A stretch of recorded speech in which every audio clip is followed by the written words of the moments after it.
Bienvenidos a un nuevo episodio de Eterno Podcast. A continuación los dejo con la entrevista que le realicé al Dr. David Martínez, docente en el Instituto de Estudios Superiores Atkinson de Hermosillo, Sonora. En esta ocasión, tuve la oportunidad de platicar sobre su experiencia como profesor de teología y pastor de la Iglesia Altar, así como la importancia de la teología en la iglesia. Una entrevista que no se pueden perder. Bienvenidos. Profesor David Martínez, bienvenido a este episodio de Eterno Podcast. Qué alegría, qué gran oportunidad tengo de platicar contigo y quiero pues invitar a la gente que va a estar viendo este episodio que nos hagan comentarios ahí para nos diga qué les está pareciendo esta conversación. Me gustaría que iniciáramos pues presentándote, darte la oportunidad que nos expliques a qué te dedicas, qué haces, qué te apasiona, y de esa manera pues empezamos este episodio. Gracias Daniel. Primero felicitarte por este proyecto. He tenido la oportunidad de ver un episodio. Sí, no sé el único que está okay. disponible todavía. Ok. Es para razón. Cuando estamos haciendo esta grabación, ¿verdad? Bueno, entonces felicidades. Creo que es un buen proyecto. Se necesitan estos diálogos. Y te felicito por tomar la iniciativa, por trabajar en esto. Así que muchas felicidades. Gracias. Y muchos éxitos, porque creo que va bien y se va a ir poniendo mejor, ¿no? Claro, va pasando el tiempo. Así es. Bueno, mi nombre es David Martínez al cuadrado, me dicen algunos, sí. ¿no? No sé si te acuerdas. Sí, claro. Claro que sí. Entonces, tengo la bendición de ser profesor de aquí, del Instituto Atkinson, hoy Atkinson, antes era el Seminario Bíblico Mexicano. Ya por 12 años soy profesor aquí, pero anteriormente había tenido la oportunidad de enseñar en otras instituciones. Estuve enseñando en el Instituto Bíblico Lemuel, que está en Villahermosa. Enseñé, incluso en el Instituto Canción, tuve la oportunidad de enseñar un tiempo en Ecuador. Enseñé también en un instituto interdenominacional, Shekinah. Es decir, por tu pregunta, ¿no? Claro. ¿Qué es lo que te apasiona? Básicamente mi ministerio y mi pasión es la educación. Y aunque ahorita estoy en Atkinson a tiempo completo, he tenido la oportunidad de estar enseñando en diversas instituciones esa área a la que yo me dedico, que es la teología, la filosofía y la Biblia particularmente. Y actualmente, aunque algunos piensan que empezamos a pastorear recientemente, no, realmente yo he estado pastoreando ya en otras ocasiones, pero hace 1 año y medio más o menos iniciamos el proyecto, fundar una iglesia Altar se llama este proyecto. Y pues ya tenemos 1 año y 8 meses y Dios nos ha bendecido bastante, la verdad. Dios ha estado afirmando. Así que en esos dos mundos me muevo, ¿no? Laboralmente soy profesor, soy pastor acá y de vez en cuando doy alguna conferencia, alguna enseñanza donde me invitan. Entonces, básicamente ahí se resume, ¿no? Y de manera familiar, pues soy padre de 3 hijos, Gerson, Dayana, Sofía y mi esposa, Anita, profesora también. Y pues eso hacemos. Qué interesante. Y es precisamente donde quisiera poner la primera pregunta sobre la mesa, David, acerca de qué ha significado para ti el ser profesor, qué satisfacciones esto ha representado, pero también a lo mejor retos que has tenido que superar. Pongamos la primera pregunta. Bueno, nosotros tomamos el tema de la educación por vocación, realmente por vocación y sobre todo por un proyecto. No sé si lo tenga que decir así, pero voy a decirlo así. Uh-huh. Hemos tenido la oportunidad de trabajar con pastores de muchos años, a quienes les debemos mucho de lo que somos actualmente. Pero a veces les cuesta mucho entender la transición de temporadas, ¿no? Entre lo que hicimos, que nos funcionó, y los retos que tenemos ahora. Eso es una constante en la iglesia y siempre le pasa a la iglesia. La iglesia tiende, y no solo creo que la iglesia, las empresas, todo el mundo tiende a sacralizar lo que le funcionó. Y a veces nos cuesta leer los nuevos tiempos. Entonces, en algún momento trabajamos con pastores para poder orientarlos hacia las nuevas cosas y encontramos esa resistencia. Entonces, cuando decidimos, mi esposa y yo, tomar el magisterio, fue porque dijimos, bueno, creo que la forma de poder cambiar la iglesia y que pueda llegar a la siguiente etapa, al siguiente nivel, es trabajar con las mentes nuevas, con las mentes jóvenes. Y dijimos, bueno, la educación es el mejor lugar para hacer eso. Y no es que nosotros seamos como los que vamos a cambiar el mundo, tengamos la respuesta, pero sí por lo menos creo que el educador tiene que entender eso, ¿no? Ese es el desafío del educador, entender dónde está y entender hacia dónde tenemos que ir.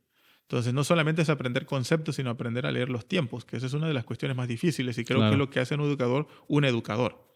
Recientemente hablaba por ahí con otro educador y él me decía... me preguntaba por la iglesia, ¿cómo te va en la iglesia? ¿Qué te dedicas? Le dije, bueno, dice, y me da gusto, me dijo él, porque yo desde que dirigí una universidad hace tiempo, siempre los educadores tienden a volverse las vacas sagradas, decía, así usaba la expresión, las Sí, vacas sagradas en las instituciones, porque a veces se prenden de un discurso y se desconectan de la realidad.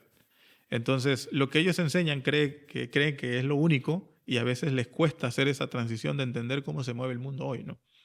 Y yo lo viví en su momento cuando trabajaba con pastores, que a veces los pastores también se vuelven en sí, en ese grupo que les cuesta transicionar. Y también me puede pasar a mí como educador, claro, sí. de quedarme como una vaca sagrada y entender los nuevos tiempos. Entonces, esto es un desafío, creo yo, ¿no? Que incluye todos estos, por lo menos estos elementos que te estoy mencionando. Claro que sí. Pues en todo este recorrido, que ya mencionaste que ha habido varios lugares donde has impartido clases, hay satisfacciones. Yo creo que has logrado ver que algunas personas a las que les has tenido la oportunidad de enseñarles han seguido un camino, ¿no? Y eso yo creo que es una satisfacción para un maestro saber que, ahora sí como dice el dicho, ¿verdad? Que el alumno supera al maestro. Sí, Eso es el sí. reflejo de un buen maestro. ¿Cuáles pudieras mencionar? Sí, bueno, dentro de estas satisfacciones que uno siente como maestro es precisamente lo que tú mencionas. Hay muchas, yo creo, ¿no? La primera satisfacción es la que ocurre dentro del aula. Cuando tú enseñas, sabes que de pronto ellos se van a exponer, el alumno se va a exponer a un conocimiento o una información que no tenía. Claro. Y ver ese choque, esos rostros, ¿no? De, el mundo es más grande de lo que yo creía. O en el caso de la Biblia, a veces cuando me preguntan, ¿no? Eso que enseñan, ¿y qué hacen ahí? ¿Nada más leen la Biblia o qué? ¿Por qué tantos años leyendo la Biblia? No, es que hay mucha información a la que el alumno se expone. Y precisamente ese choque, y a veces es ese encuentro entre tu cosmovisión, tu formación y el nuevo mundo al que te enfrentas, esa es una satisfacción. Y no en el sentido de que algunos entran en crisis, porque eso pasa mucho en teología, ¿no? Tú Así es, mismo sí. fuiste alumno y sabes lo que Ujú. ocurre en el aula. Muchos entran en crisis y no es tanto la satisfacción de ver la crisis, sino la satisfacción de saber de que de pronto te encuentras en una realidad que no te habías cuestionado. Y eso a ti te invita precisamente y te exige a entender que la realidad la compone más desde los contextos donde nosotros crecemos. Y hay que replantearse muchas cosas, conceptos que venimos y llegamos aquí a una institución teológica y a lo mejor ese es el único salvavidas en el cual podíamos agarrarnos y nos lo quitan y pensamos que el mundo se acaba, ¿no? Pero la crisis yo creo que precisamente genera la crisis correctamente encausada, ¿verdad? Sí, sí, Fortalece sí. y replantea Ujú. fundamentos más sólidos que con los cuales veníamos. Sí, de acuerdo. Yo creo que esa es una primera satisfacción. Eh, yo como maestro me sentiría mal si el alumno dice, no, es lo mismo. O sea, está bien, pues aprendí quizás 2, 3 cositas y este maestro no me hizo pensar, no me hizo cuestionar, no me hizo profundizar. Creo yo que sería una crisis y un fracaso para mí como maestro. En cambio, cuando veo que de pronto eso que le estoy diciendo los invita a pensar, a cuestionarse, como tú dices, incluso nos mueve el piso, porque de pronto nosotros construimos nuestra realidad sobre pequeños salvavidas en las que nos agarramos. Y entonces cuando se nos quitan eso, entonces tenemos que encontrar otro de donde agarrarnos. Y a lo mejor estamos en un salvavidas, a lo mejor ahora nos dan un bote para pararnos de manera más sólida, para parar nuestra fe de manera más profunda. Y creo yo que esa es una primera satisfacción.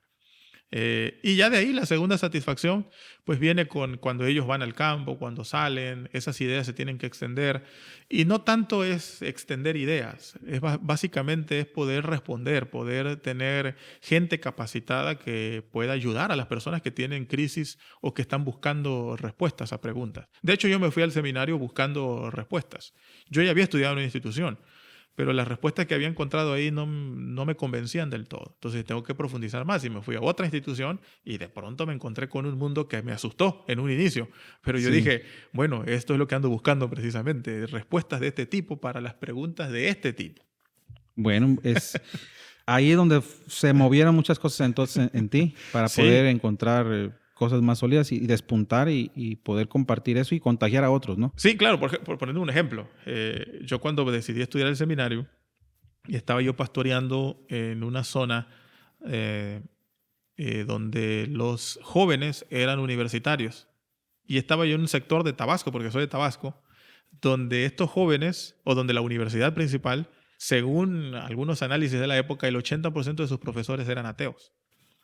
Entonces imagínate tener tú jóvenes de la iglesia que van a una universidad atea, pues ellos te traen las preguntas a ti como su pastor. Claro. Entonces las preguntas y los cuestionamientos que le hace el profesor no saben a dónde llevarlas, y yo era un joven con ellos, pues te la llevan a ti. Y me acuerdo las escuelas dominicales me bombardeaban y me quedaba yo, pues vamos a orar, ¿no? Vamos a orar para que el Señor nos... O ciérrense. Y es lo que dice Tillich, Paul Tillich dice eso, ¿no? Que a veces nos pasa a nosotros, al fundamentalismo le pasa eso, se cierra.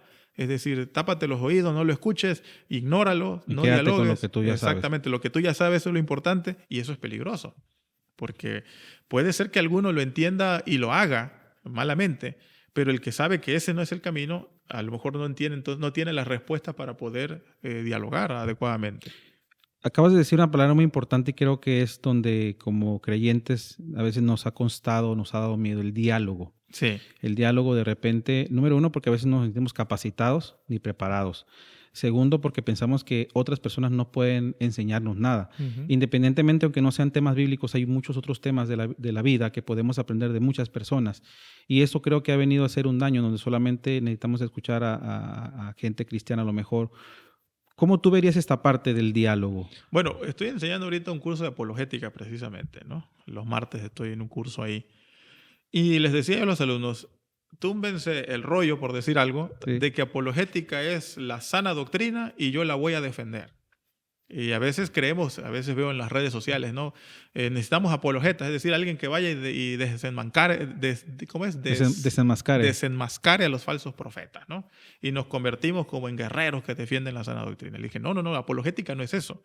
De hecho, la palabra apologética significa defensa ante un juez cuando uno es acusado.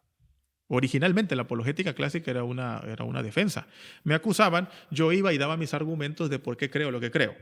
Y entonces me defendía y el juez me decía, no, pero tiene sentido lo que tú crees. Entonces no estás mal, déjenlo ser. Eso era apologética. La apologética en sí es un diálogo, es un intercambio de ideas. Entonces a veces pensamos malamente que nosotros vamos a cambiar el mundo, vamos a convencer a la gente imponiendo lo que nosotros creemos.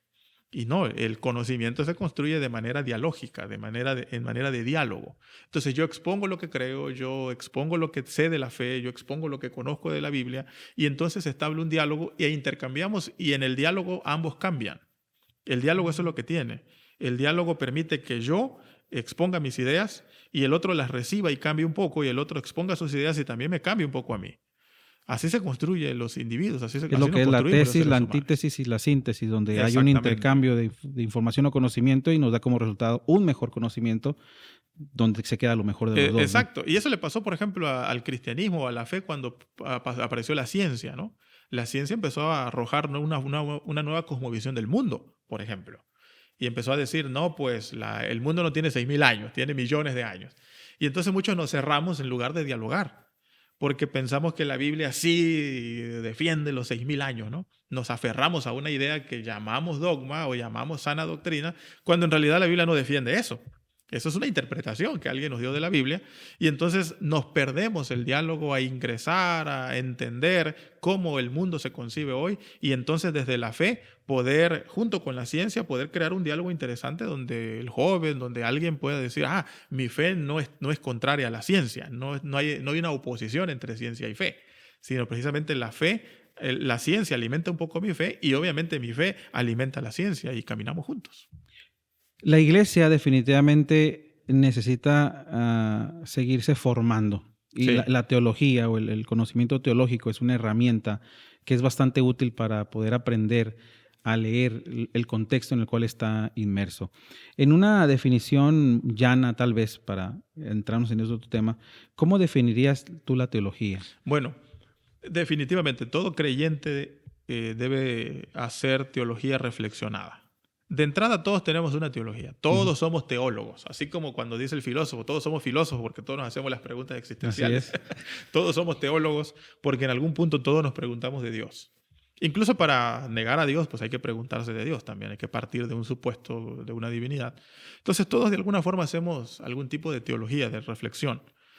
Y la teología es una palabra muy polisémica en su aplicación. Teología, pues, en su sentido etimológico es el estudio de Dios, pero eso ya no se No aplica, satisface no lo que satisface. realmente queremos decir. Exacto, y no explica qué es teología, porque a Dios no se le puede estudiar de entrada. Entonces, te voy a dar por lo menos unas 3 definiciones de teología para ir de la más amplia. Teología realmente estudia o reflexiona, más bien es una reflexión que reflexiona sobre la relación del hombre con la divinidad. ¿Cómo se relaciona el hombre con lo divino? Ahí es donde se hace teología. Por eso los grandes escritores mitológicos de la antigua Grecia se le llamaban los primeros teólogos. Aunque lo hacían míticamente, ya reflexionaban de cómo el hombre y la divinidad se relacionan. De ahí tenemos teología cristiana, es decir, la teología cristiana se encarga solamente de reflexionar del Dios cristiano y cómo se relaciona con el hombre. Por eso es que hay teología católica, teología evangélica, teología pentecostal. ¿Me explico? O de otras religiones. O de otras religiones, ¿no? Sí, ya en la teología musulmana, sí. Exactamente, son reflexiones. Ahora, ya técnicamente la teología cristiana evangélica, a la que tú y yo nosotros pertenecemos, me gusta mucho la definición de Karl Barth. Karl Barth dice que la teología es la reflexión que la Iglesia hace a la luz de las Escrituras sobre su misión en el mundo. Es decir, la teología es una reflexión que parte de la Biblia para cómo la Iglesia debe actuar en el mundo hoy, en el mundo que le toca vivir hoy. Entonces, y cada época histórica tendrá sus propios desafíos y sus propias respuestas. Exactamente, por eso tiene que haber teólogos en cada época, porque cada época tiene sus propios desafíos. Y la misión de la Iglesia, que sabemos que es a final de cuentas anunciar el reino de Dios, pero tiene nuevos matices, tiene nuevos desafíos. Y la Iglesia tiene que saber cómo va a aplicar su misión en ese tiempo. Y la otra definición me gustó mucho, se me fue el autor ahorita, pero él dice que la teología nos permite a nosotros identificar los ídolos. Es una reflexión que nos permite identificar los ídolos. Dice él, porque la parte difícil de ser cristiano es precisamente que no tenemos la capacidad de identificar a los ídolos. Cuando uno lee a Israel, por ejemplo, que un Israel idólatra, uno dice, oye, pero ¿cómo no se daban cuenta? Que otra vez Baal. A nosotros se nos hace tan fácil. Y decía él, no, el problema es que hoy hay más ídolos que antes. Hoy abundan los ídolos. Y no precisamente es algo tangible, ¿no? Hay ídolos, se amplía el concepto completamente. Es que un ídolo no es algo tangible en realidad, ¿no? Un ídolo es una construcción en la que nosotros creemos que está nuestra esperanza y está nuestra realización. Eso es un ídolo. Y hoy puede ser el dinero, puede ser el mercado, puede ser un montón de cosas en las que nosotros creemos que ahí está nuestra esperanza. ¿Por qué Israel adoraba a Baal? Porque Baal era el dios de la agricultura, era el dios de la lluvia. No adoraban al muñeco, adoraban la esperanza y la autorrealización que les daba Baal. Para que hubiera buenas Exactamente. cosechas. Con Baal había cosecha, había prosperidad, había economía. Entonces, ahí depositaban su confianza. Entonces, un ídolo es todos esos lugares, todos esos conceptos donde uno deposita la confianza y cree que ahí está la autorrealización. Y entonces hoy hay muchísimos ídolos. Y la teología precisamente te permite a ti identificarlos. Eso no te lo hace la sociología. Eso no te lo... Ponle que la filosofía o la sociología hagan algunas críticas sociales, pero no le llaman ídolos en un sentido como le llama la teología. Y ahí es donde la teología tiene su papel y su función importante y necesaria. Ahora, todo esto que estás hablando, aplicado en el día a día de la iglesia, es decir, el joven, el adulto de la iglesia que va a una iglesia cristiana, ¿cómo potencializa para dar esas respuestas de las cuales estamos hablando? ¿Cómo lo pone en práctica o qué hay que rescatar prácticamente con la teología? Bueno, en primer lugar, la iglesia no debe de descuidar el ejercicio y la labor teológica. A veces le hemos dado nada más a los seminarios y eso es un error. Los seminarios hacemos teología, pero en un perfil, ponle, ¿no? Un perfil pastoral, un perfil académico. Pero la teología debe ser el día a día de la iglesia. Incluso, bueno, creo que más adelante lo vamos a platicar, pero la iglesia a la que nosotros estamos iniciando se fundamenta en Hechos 2:42, que dicen, y perseveraban en la doctrina de los apóstoles. La palabra doctrina aquí es una reflexión, no es un dogma, no son 14 puntos. Exactamente, no es un librito que los apóstoles dieron de las cosas que creían. No. La palabra dogma es enseñanza, de hecho. Algunas versiones lo traducen y perseveraban en la enseñanza de los apóstoles. Y enseñanza es una reflexión. Entonces la iglesia tiene que acostumbrarse a reflexionar. Por eso nuestra iglesia la llamamos ser una iglesia con teología. Una iglesia que reflexiona, que abre espacios continuamente. Por ejemplo, a veces pensamos que hacer teología o educar a la iglesia es tener escuela dominical.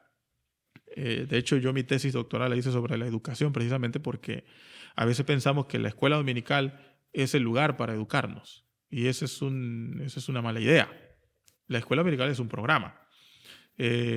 Y muchos tienen como el único programa, pero la iglesia tiene que tener todo un sentido teológico, es decir, la predicación tiene que ser teológica, el culto tiene que ser teológico. Lo que se canta. Lo que se canta tiene que ser teológico, exactamente, porque ahí es donde vamos formando nuestra teología. Los niños, los jóvenes tienen que cantar teología. Los tenemos que exponer en espacios donde se hagan las preguntas abiertas y directas que el mundo está haciendo. Entonces, la iglesia en su sentido, en su labor total, tiene que ser una iglesia teológica. Si no entiende eso y nada más vivimos de eventos desconectados de nuestra teología, o a veces hasta contrarios a nuestra teología, va a ser muy difícil que podamos educar cristianos que piensen y reflexionen teológicamente. Entonces, la iglesia es la que tiene que propiciar esos ambientes y para eso tenemos que crear ciertas reestructuras, ¿no? Ahora, la teología, cuando empieza uno a aprender, hay muchas preguntas que surgen y evidentemente se hacen muchas críticas y en ocasiones a veces muchos liderazgos quieren evitar ese despertar, porque finalmente es un despertar. Sí. Es como decías ahorita que los chicos con los que compartías ahí cuando eras líder, te traían las preguntas, pero a veces, pues, oye, no estoy preparado y entonces buscaste cómo obtener esas respuestas. Es un riesgo que se corre. El riesgo es que vamos a tener que reflexionar y la reflexión nos va a generar muchas preguntas. Y en esas preguntas, evidentemente también hay críticas por cómo se han hecho muchas cosas, no porque se quiera decir solamente que están mal, sino que a la luz de la Escritura y a la luz de la reflexión teológica no están conectadas ni en armonía con ella. Sí, de acuerdo. Y la iglesia tiene que aceptarlo. La crítica a la iglesia y los cambios siempre van a haber. De hecho, si tú analizas la historia de la iglesia ha tenido rupturas. Sí. Precisamente porque eso refleja la crítica interna que surge. Martín Lutero hizo una crítica a la iglesia, no lo aceptaron, lo corrieron, lo excomulgan y tiene que nacer otro movimiento. Después de esos movimientos recibió su crítica interna, no se acepta y se crean nuevos movimientos. Así es la dinámica de la iglesia. ¿Por qué? Precisamente porque a veces la iglesia, lo que te decía al inicio, tenemos esa tendencia a sacralizar lo que nos funcionó. Y la idea negativa de dogma es que a veces pensamos que a nosotros como denominación se nos reveló y logramos interpretar única y exclusivamente el texto correctamente. Y todos los demás. Y las demás interpretaciones están mal. Entonces me convierto en un defensor de mi dogma y de mi interpretación, que es la correcta, y entonces empiezo a criticar a los demás. ¿Qué sucede? Ponle que en ese momento funcionó, pero pasan los años y la misma iglesia tiene que hacerse autocríticas. Tiene que decir qué cosas funcionan, qué cosas ya no funcionan. Eso es muy difícil porque tenemos una idea de que Dios no cambia. Entonces tenemos la idea como de lo que dice Hebreos, ¿no? Jesucristo es el mismo de ayer, de hoy, por todos los siglos, y pensamos que eso se refiere a formas, no a sustancia. De hecho, el texto está hablando de sustancia, no de formas. Y entonces, como Cristo no cambia, y hace años dijimos eso, entonces, ¿cómo? Dios no puede cambiar hoy. Y entonces pensamos que nuestros cambios alteran la esencia de Dios. Y eso es una mala idea. Nuestros cambios son para nosotros. De hecho, a mí me encanta el pasaje cuando el pueblo le pide rey a Dios, ¿no? A Samuel en este caso. Sí. Danos un rey. Y Samuel, que representa un sistema arcaico, todavía teocéntrico, teocrático, más que teocrático que teocéntrico, va y le dice, Señor, mira, el pueblo me está pidiendo rey, ¿qué hago? ¿Qué les pasa? Hay que regañarlos. Y Dios le dijo, dales un rey. Dales un rey. No dijo Dios, no, así dice la ley, no, dales un rey. ¿Quieren rey? Dales un rey. Entonces, y después, de hecho, Dios les elige al rey.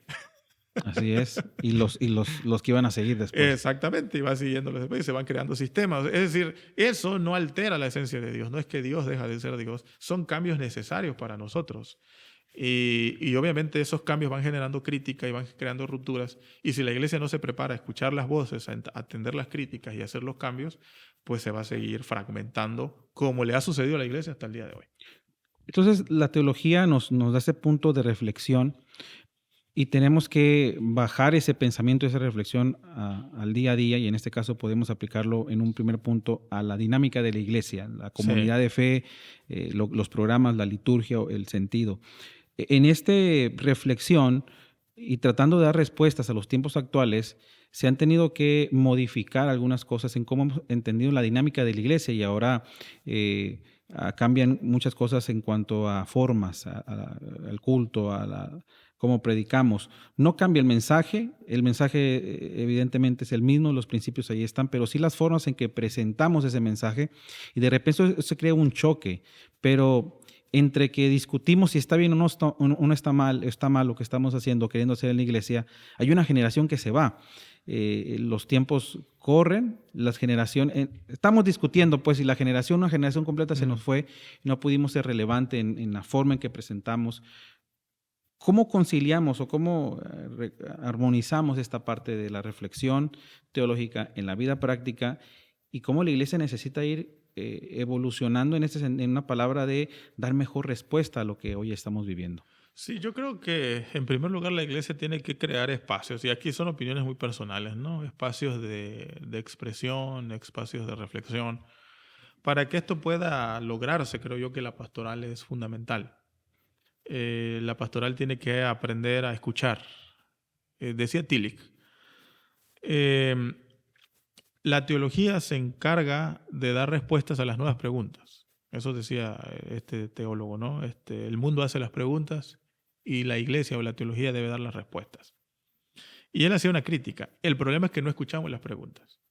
Entonces, mientras no escuchemos las preguntas, pues ¿qué vamos a responder? Por eso estamos dando respuestas a preguntas que ya nadie se hace.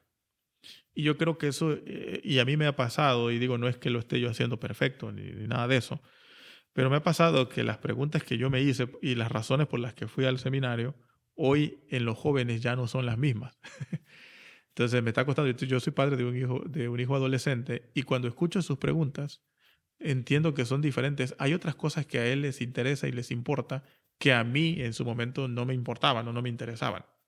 Lo mismo pasa con los jóvenes, lo mismo pasa con los que trabajan. Entonces, es un trabajo importantísimo entender los contextos, dónde está la iglesia situada, en qué ciudad, en qué lugar, en qué parte del mundo está situada, entender la cultura en la que participa la iglesia, entender los males que se están viviendo como sociedad. Incluye todo un análisis interesante, porque si no recoges, creo yo, las preguntas, si no escoges la crisis, entonces la teología no va a responder a eso. La iglesia debe estar muy bien informada, no solo de lo que pasa en los periódicos, sino cómo piensan los jóvenes de hoy, cómo piensan las sociedades de hoy, cómo se organizan las sociedades de hoy. Y todo ese tipo de cosas puede elaborar un discurso que reconcilie.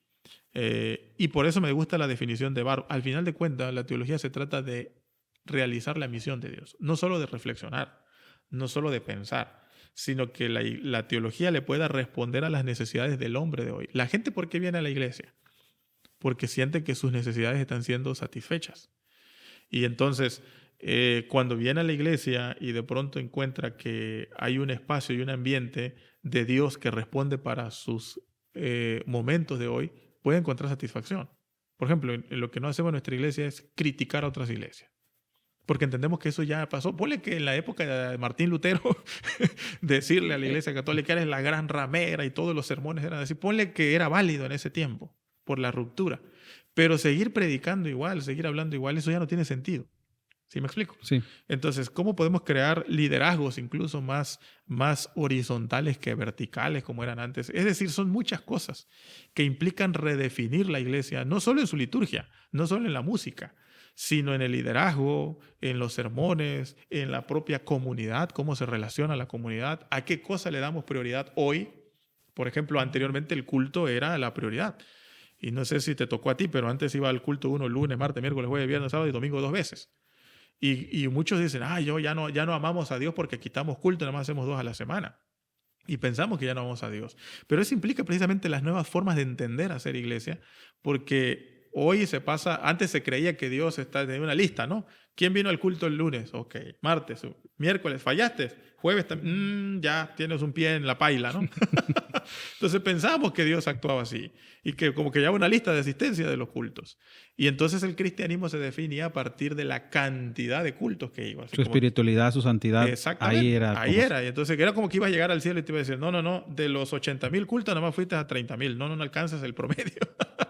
Entonces, eso representaba una mentalidad. Por eso te digo, yo creo que la teología hoy reflexiona más sobre cómo participa el culto, cómo influye el culto, cómo participan las familias, cómo se ejerce un liderazgo. Son varios aspectos que la teología te ayuda a identificar y a cambiar, precisamente. Todo lo que estás comentando, estás teniendo la oportunidad de emprender ese proyecto de Iglesia Altar. Háblanos un poquito de la iglesia y la visión que Dios les ha dado para este proyecto. Ok, bueno, sí, la iglesia le pusimos altar. Y le pusimos altar por dos razones. En primer lugar, porque altar tiene un sentido muy profundo en la Biblia, ¿no? Siempre Dios habla de los altares y nuestra vida como altar. Y también por el significado regional. Altar es uno de los desiertos más grandes de Sonora. Así es. Combinaron esas dos, coincidieron. Exacto. Entonces es muy difícil que a alguien se le olvide altar, porque vive en Sonora y sabe que hay un desierto muy grande. Sí. Exactamente. Incluso los colores que usamos nos los da la paleta de colores del desierto. Okay. No sé si has visto, nuestros colores son color desierto, y los atardeceres y los amaneceres. Ese de colores lo hemos puesto en nuestra paleta de colores de la iglesia. Pero más que eso, como te dije, la iglesia se fundamenta en Hechos 2:42. Tú sabes que en teología hay una materia que se llama eclesiología. Y la eclesiología intenta responder qué es la iglesia. De eso se trata. ¿Qué es la iglesia? Y se estudian que la iglesia es sacramento, que la iglesia es servicio, que la iglesia hay una discusión. Y uno tiene que, al final de cuentas, desde la Biblia, explicar qué es la iglesia. Pero no solo eso, tiene que explicar qué es la iglesia para el mundo de hoy en el que vivimos. Entonces, es una reflexión interesante. Y desde ahí tenemos que tener un fundamento teológico y nosotros lo tomamos de Hechos 2:42. Me encanta Hechos 2:42 y sobre todo esos últimos versículos, porque creo que ahí es donde se da el desenlace del Espíritu. El Espíritu viene y en los últimos versículos del capítulo 2 nos dice para qué viene. No nos los da en el versículo 2 al 4, donde dice que hablaron lenguas. No. Nos los da en los últimos versículos, donde dice, y los creyentes vendían sus propiedades y las repartían a cada uno según la necesidad de cada uno. Comían con alegría y sencillez de corazón. Eso es lo que hace el Espíritu. Entonces creo yo que ahí está la conclusión de una vida, de una iglesia pentecostal y una iglesia espiritual. Ahí está el resultado.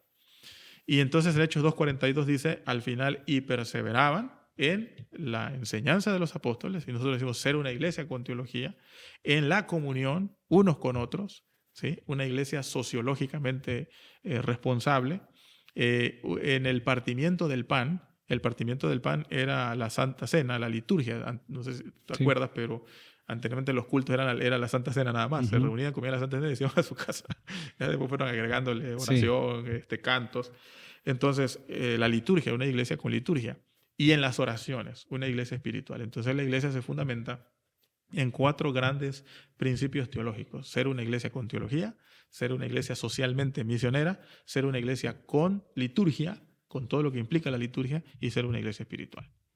Muy, muy interesante lo que comentas, porque creo que das las pautas de una iglesia que se encamine que sea saludable, porque de repente debemos de reconocer que hay movimientos, ¿verdad?, en muchas partes, y no estamos hablando exactamente de la denominación, que no son saludables y eso crea más problemas y empeora la situación de las vidas de las personas. Bueno, ¿verdad? Una iglesia sin teología. Así es. A veces están fundadas alrededor del espectáculo o de la música. Así es. Y eso es muy peligroso. Digo, peligroso para la gente que asiste ahí, porque cuando se termina el espectáculo y se apagan las luces, no nos queda nada. Así es, ahí está, hay un vacío, no descansa sobre nada la vida de fe. No tienes una reflexión sobre la existencia se fundamenta en una forma de pensar. Y en el caso nuestro nos las da la teología, no nos las da la filosofía, aunque nos ayuda. Nos los debe dar la teología. Y si no tienes un fundamento para tu existencia reflexionado, no puedes vivir, creo yo. Así Vives es. Superficialmente. Definitivamente. Hay otro tema que quiero poner sobre la mesa, que es el tema de las relaciones personales, y quiero poner como como pretexto, por decirlo de una manera, a un pensador de nombre Martin Buber.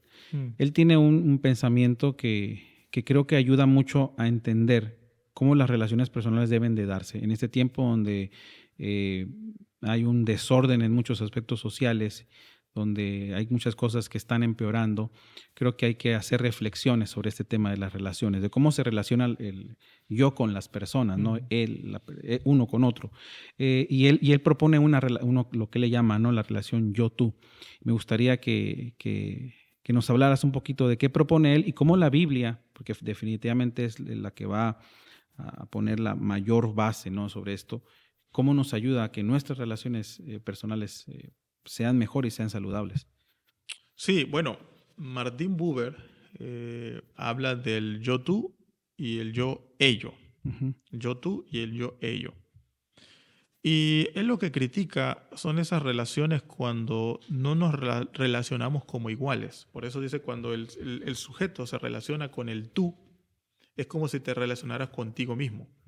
Y eso establece el respeto, establece la profundidad de las relaciones, porque ves al otro como tú mismo, el yo-tú y el tú-yo. Es decir, yo soy tú y tú eres yo, ¿no? Entonces eso permite tener una relación profunda y una relación de respeto. Y básicamente es lo que Jesús decía: amarás al Señor tu Dios con todo tu corazón y a tu prójimo como a ti mismo. Y probablemente desde ahí venga la reflexión de Buber, ¿no? Siempre la reflexión con el otro debe ser verlo como un tú. Pero ¿qué pasa? La sociedad se relaciona con un yo-ello.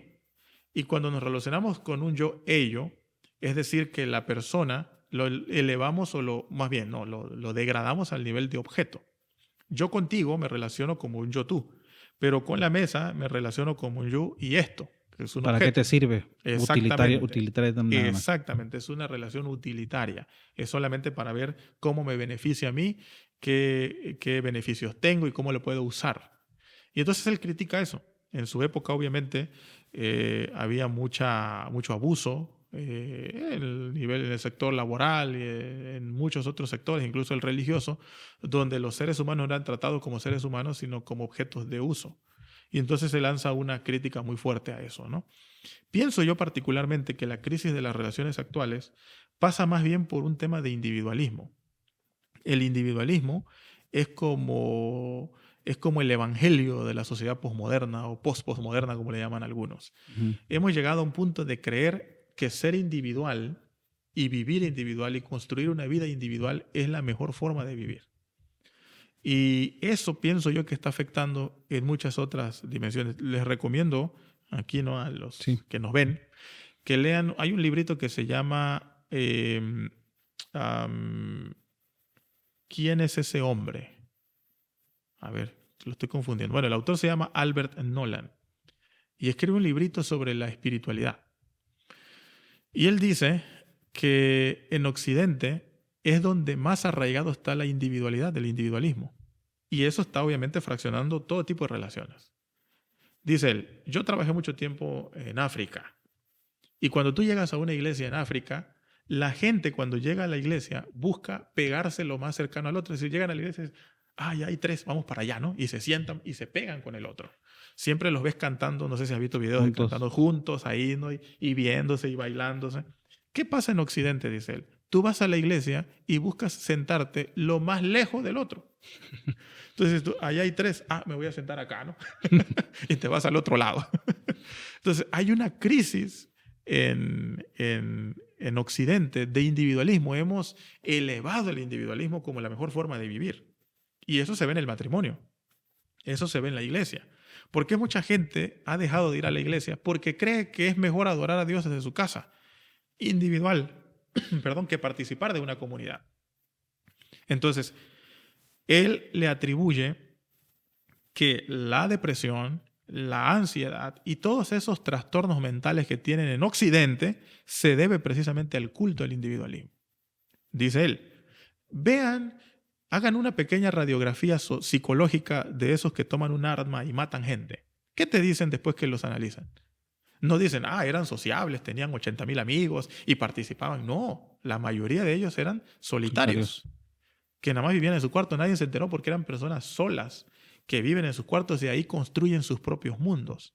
Y ese es el problema del individualismo, que te permite construir mundos para ti mismo que crees que son los correctos. Por eso no tiene problema en decir, en mi mundo, que mueran todos estos, es correcto. Mientras yo esté bien, ¿sí me explico? Entonces, creo yo que principalmente va por ahí el tema de las relaciones actuales. Y por otro lado, el individualismo nos lleva a pregonar, ¿no? una forma de vivir. Hay un libro que estoy leyendo actualmente que se llama La expulsión de lo distinto. Es un autor chino-americano. Y él dice, hoy le tenemos miedo a lo distinto. Hasta los algoritmos de las redes sociales, tú sabes que nos configuran algo para nosotros. Así es. Tú puedes entrar y decir, yo estoy, videos que estén contra AMLO. Y a partir de ahí me van a aparecer puros videos contra AMLO. No van a poner de los otros. No van a poner la otra parte. Entonces yo llego a construir un mundo desde mi casa que todo es contra AMLO. Y todos estamos contra AMLO, ¿no? Pero es una idea negativa. Entonces, porque el hombre de hoy le tiene miedo a lo distinto. Expulsamos lo distinto. ¿Y qué cosa te da lo distinto? La interacción con el otro. Lo que decíamos en un momento, la tesis, la antítesis y la síntesis, ¿no? Parafraseando a Hegel. Solo eso te da las relaciones y te permite construirte a ti. Lo distinto, cuando choca contigo, es lo que te permite cambiar de forma de pensar. Pero para eso hay que aventurarse a vivir en sociedad, para eso hay que recuperar el sentido comunitario. Si la iglesia no entiende eso y la iglesia sigue abogando por un cristianismo individualizado, va a tener problemas, porque nunca en la iglesia, nunca en la historia de la Biblia, Dios ha querido tratar exclusivamente con individuos. Dios siempre ha querido tratar con pueblos. Así es. Por eso Dios creó al pueblo de Israel. Escogió un hombre para que creara un pueblo, no para que quedara solito. Así es. Cuando nace el cristianismo también se relaciona con la iglesia, que es un pueblo a final de cuentas. Y eso lo podemos ver cuando aplicamos ahorita la conclusión del Pentecostés, ¿no? Que era la comunidad, la que comía, la que convivía, la que estudiaba la palabra en comunidad. Y yo creo que esta parte individual, como bien dices, concuerdo, que ha venido a hacer sumo daño, mucho daño en las relaciones personales, que tristemente se ha infiltrado de alguna manera en la dinámica de la iglesia, ¿verdad? Sí, de acuerdo. Incluso pasa a nivel matrimonial. Siempre digo, los matrimonios, si tú no estás dispuesto a cambiar, no vas a poder convivir con tu pareja, ¿no? Porque uno tiene que cambiar. Uno se casa y tiene que cambiar sí o sí. Claro. Y lo mismo pasa en la iglesia. Hay muchos cristianos, por ejemplo, hay cristianos que se van y dicen, yo me voy a ir de aquí, voy a ir, y se pasan toda la vida recorriendo porque no cambian, no quieren cambiar. Pero la iglesia es para cambiar. Claro. Yo vengo aquí para exponer mis ideas y que el otro me cambie y yo cambio al otro y juntos nos vamos construyendo, que está en la carta preciosa de Efesios que habla de la dinámica de la iglesia, ¿no? O la preciosa carta de Corintios también que habla de ese dinamismo, ¿no? Ustedes saben que Corintios dice que la iglesia estaba dividiendo, ¿no? Porque unos estaban para allá y dice, Pablo, por favor, o sea, únanse, somos un cuerpo y cada quien tiene sus propias funciones y juntos nos vamos retroalimentando y ayudando. Entonces la iglesia tiene que entender y tiene que darle más, creo yo hoy, una eclesiología saludable es una iglesia que le dé fuerza a la comunidad, no al culto. Entonces, como decía por ahí un crítico, una cosa es ser pueblo y otra cosa es ser masa. Y a veces las iglesias están cayendo en la masa y no en la comunidad. La comunidad interactúa. Ir a una iglesia, pertenecer y no conocer a la gente, y no tener amigos, y no ser parte de una comunidad, eso no es iglesia. Teológicamente hablando. En la práctica, pues puede mencionarse que sí, es verdad. Exactamente. Por perseguir otros intereses, ¿verdad? Quisiera que concluyéramos. Hemos estado en esta temporada haciendo 2 preguntas para concluir. Que nuestros invitados nos mencionen que además de Jesús y la Biblia, 2 libros y 2 personajes, 2 líderes, pastores o cualquier persona que ha sido de influencia para ti en el desarrollo espiritual, académico y como persona. Ok, bueno, como persona voy a tratar de coger 2 que liguen todo, ¿no? Pero okay. Mi papá es uno de ellos. Mi papá es pastor, se llama Félix Martínez. Mucho de lo que yo soy, creo, se lo debo a él, ¿no? No tanto porque era una persona que me enseñaba con palabras, sino su modelo a mí me marcó, ¿no? Un hombre profundamente espiritual. Todavía voy y le digo, papá, ora por mí, ¿no? Y me hinco, dejo que me ponga la mano. Es un hombre que yo respeto mucho, ¿no? Por su profunda espiritualidad. Y otra persona que a mí me ayudó mucho y me marcó mucho y todavía me sigue modelando es David Ramírez. David Ramírez era el presidente del seminario donde yo estudié y admiré siempre su liderazgo, ¿no? Como líder, como un líder visionario, como pastor de una iglesia. Y yo aprendí mucho de él, aunque nunca trabajé curiosamente cerca de él, que fui parte de su equipo, nunca. Siempre desde lejos traté de ir aprendiendo todo lo que él hacía, ¿no? A la distancia. Estabas en las gradas. Estaba en las gradas, pero lo observaba siempre y veía cómo actuaba entre seminario e iglesia, que es mucho lo que me toca hacer hoy a mí, ¿no? Estar entre el seminario, la cátedra y la iglesia. Y mucho de él le aprendí, ¿no? Entonces son los dos líderes que puedo decir yo que marcaron mi vida, ¿no? Hay muchos otros, pero claro. Esos dos creo yo para... y dos libros que te han ayudado y que a lo mejor alguna de las personas que está viéndonos pues pueda tomarlo y aprender y descubrir todo lo que hemos hablado. Bueno, en términos académicos, un libro que a mí me ayudó como a concretar todo mi pensamiento sobre Cristo es una obra muy bonita de Oscar Cullmann, se llama Cristología del Nuevo Testamento. Yo había estudiado ahí a los liberales, a los conservadores, entonces estaba así como medio revuelto, ¿no? Y leyendo esa obra se volvió en una obra de mis favoritas porque me permitió sistematizar, concretar y organizar mi fe. Entonces, hablando así de los libros que me han marcado, ese es uno, ¿no? La Cristología del Nuevo Testamento de Oscar Cullmann. Y un libro que me encantó mucho porque me ayudó a entender el tema de la salvación a nivel personal es un libro que se llama El Dios ausente. Así se llama, El Dios ausente, de Barón, se apellida Barón. Es un libro chiquito, pero me gusta muchísimo y lo leo y lo releo porque habla precisamente de la diferencia entre religión y fe y cómo muchas veces la religión usa los instrumentos del temor y el utilitarismo. Y a veces la iglesia puede caer en eso y yo mismo puedo caer en mi vida cristiana, ¿no? de creer que el cristianismo es una religión utilitaria o de temor. Y no, el cristianismo es por fe. Y entendiendo fe como justicia de Dios, ¿no? Así es. Profesor David, estoy muy agradecido por haber tenido esta plática. Gracias por tu tiempo. Y yo creo que este contenido será de mucho beneficio para las personas que están del otro lado mirando. Algunas palabras finales si quisieras agregar, algún consejo final de todo lo que hemos hablado. Y de esta manera pues estamos concluyendo este episodio. No, pues primero agradecerte a ti, ¿no? Y a todo tu equipo que a lo mejor no los ven, pero yo sí los veo y están aquí trabajando desde temprano. Muchas gracias. Y creo yo que esto es misión también. Esto es misión. Lo que ustedes están haciendo es misión. Y habla de una misión en este tiempo. Claro. Que va a llegar a más. Entonces, les felicito por eso y sigan adelante. Y segundo, hacer un llamado pues, a los que nos ven, que no dejen el estudio y la reflexión teológica de lado. Hay que tomarse el tiempo de estudiar teología. Hay que tomarse el tiempo de intencionalmente prepararse para eso.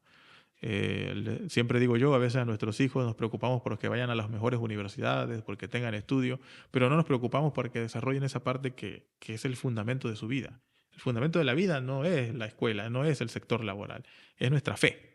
Eso es lo que sostiene nuestra vida. Entonces hay que tomarlo con seriedad y responsabilidad. Bueno, pues muchas gracias, David, nuevamente. Esperamos tener una segunda oportunidad para seguir hablando de este y otros temas que seguramente son bastante interesantes. Muchas gracias.